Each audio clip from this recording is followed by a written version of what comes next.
We gather here today in what we call in the church calendar ordinary time.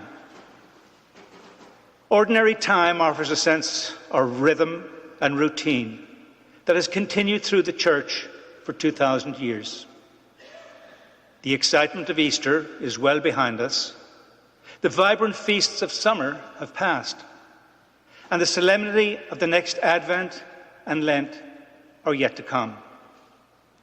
In this ordinary time, we are called to live our faith, not in a moment of dramatic grace, but in the steady, often mundane rhythm of daily life.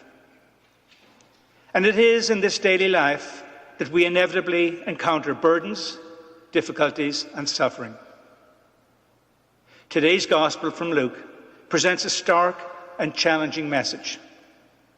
Jesus tells the crowds who eagerly follow him that discipleship is not for the faint of heart. He says, "If anyone comes to me without hating his father and mother, wife and children, brothers and sisters, and even his own life, he cannot be my disciple. Whoever does not carry his own cross and come after me cannot be my disciple." These words are powerful, even shocking. Jesus is not calling for the rejection of families, though. He uses a strong, ancient form of speech to emphasize a crucial point. Love for him must be total and all-encompassing, surpassing all other loves, even the closest ones.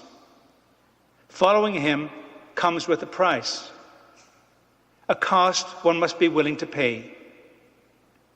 This is the weight of the cross, the sacrifices, hardships, and moments of self-denial associated with a Christ-centered life.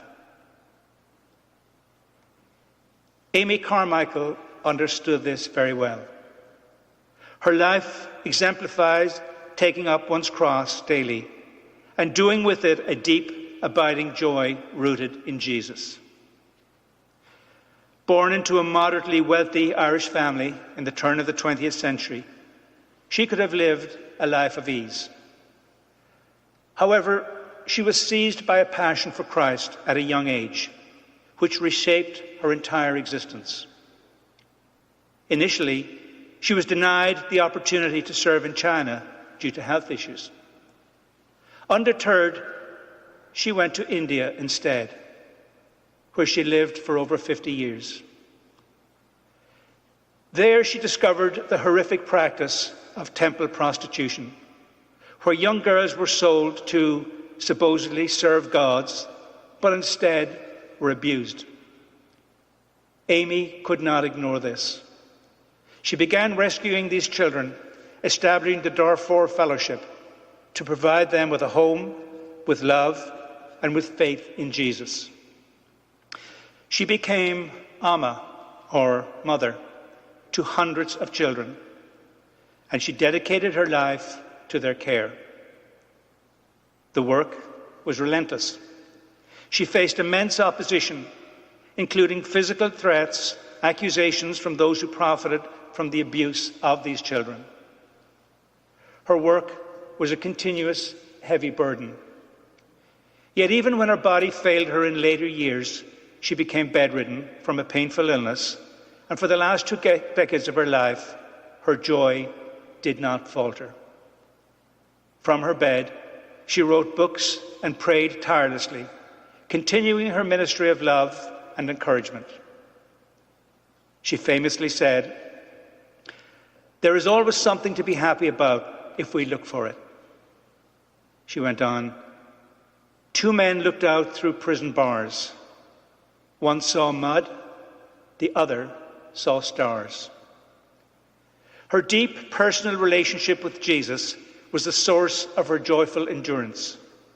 She wrote, "All along, let us remember we are not asked to understand, but simply to obey." She did not need to know why God allowed certain sufferings. She trusted in his goodness and his promises. She saw her pain as an opportunity to be closer to Christ on the cross, strengthening her resolve to help those in greater need. She learned that through suffering, endurance is built, and that endurance builds character and hope. We may not be called to rescue children from temple prostitution or endure decades of physical pain in our lives. But on the surface, for anyone looking in our burdens might seem smaller, more ordinary. But in our hearts, for us, they are devastating, painful, and challenging. They are our crosses to bear. It could be a family member's illness, a setback at work, a challenging relationship, a divorce, the loss of a child, or the quiet ache of loneliness. Yet, in struggles, people have a choice to focus on the negative or look up at the stars. It is possible to let burdens cause despair or lift them up to Jesus, the one who said, "My yoke is easy and my burden is light." Jesus does not promise a life free of suffering, but he promises his presence. In John's Gospel, he says, "In the world you have tribulation, but be of good cheer. I have overcome the world." With Jesus in their hearts, with the support from others whose burdens are light, and with the strength of the Holy Spirit, people can overcome anything. They are never alone in their trials. He is present in the daily routine, the sleepless nights, and the quiet fears. Today, consider the heavy burden that perhaps you are carrying. Consider the cross that Jesus invites you to carry with him. Do not shy away from the reality of struggles, but like Amy Carmichael, face them with a faith that sees not only the mud, but also sees the stars. Remember that with Jesus as strength, people can endure all things and find a profound and lasting joy that the world cannot take away. The Eucharist, the ultimate source of strength, and the very presence of Jesus is available to nourish and sustain us on our journey.